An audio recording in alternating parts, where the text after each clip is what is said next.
میں نوٹ کر رہا تھا کہ قرآن مجید میں، بلکہ اکثر میں جو میرے پاس لوگ آتے ہیں نا کاؤنسلنگ وغیرہ کے لیے، انہیں میں سمجھاتا ہوں کہ دیکھو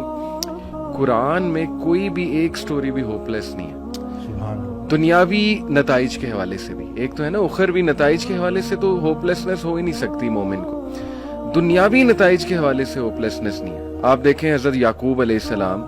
ان کا غم اس لیول کا تھا کہ اتنا روئے کہ اندھے ہو گئے، لیکن ایٹ دی اینڈ بیٹا بھی واپس ملا، بادشاہ بن کے واپس ملا، اور بینائی بھی واپس آئی۔ حضرت ایوب کا میں تفسیر پڑھا تھا اکثر بھی، سورہ انبیاء میں کافی انبیاء کو اللہ تعالیٰ نے ڈسکس کیا ہے، اسماعیل اسلام، ذوالکفل،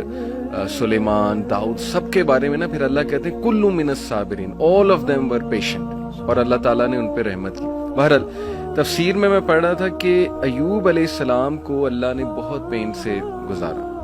یعنی وہ رو پڑے، اور انہوں نے کہا کہ ندا لگائی جب انہوں نے کہ انی مسنی الضر وانت ارحم الراحمین، کہ اے میرے رب تکلیف نے مجھے چھو لیا ہے اور تو بے شک تمام رحم کرنے والوں میں سے رحم کرنے والا ہے۔ تو لکھا ہوتا ہے تفسیر میں کہ the reason اللہ تعالیٰ made him go through all this tough time was to tell everyone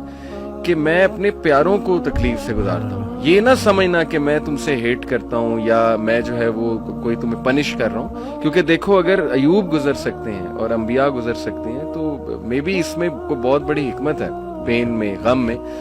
تو لیکن یہ کہ اینڈ میں ریلیف آیا۔ اللہ کہتے ہیں ہم نے اسے ریلیف دیا اپنے بندے کو، اس کے اولاد اسے واپس کی، وائف تو ساتھ تھی ہی لیکن یہ کہ اولاد بچھڑ گئی تھی۔ اسی طرح آپ دیکھیں زکریا علیہ السلام اولاد نہیں تھی،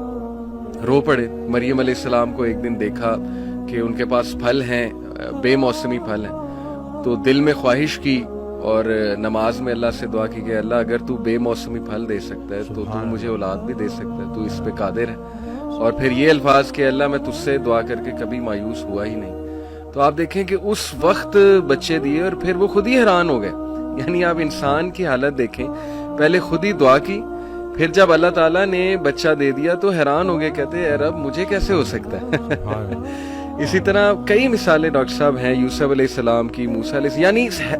سیڈ اینڈنگ تو ہے ہی نہیں۔ میں ہمیشہ انہیں سمجھاتا ہوں کہ دیکھو اللہ سے امید انسان سے لگاؤ گے تو سیڈ اینڈنگ ہے، وہ پھر سیڈ ہوگی۔ اللہ سے امید لگاؤ گے تو کوئی نہ کوئی ریپلیسمنٹ آ جائے گی، کوئی نہ کوئی راحت آ جائے گی، کہیں سے کچھ آ جائے گا، اللہ سنبھال لے گا۔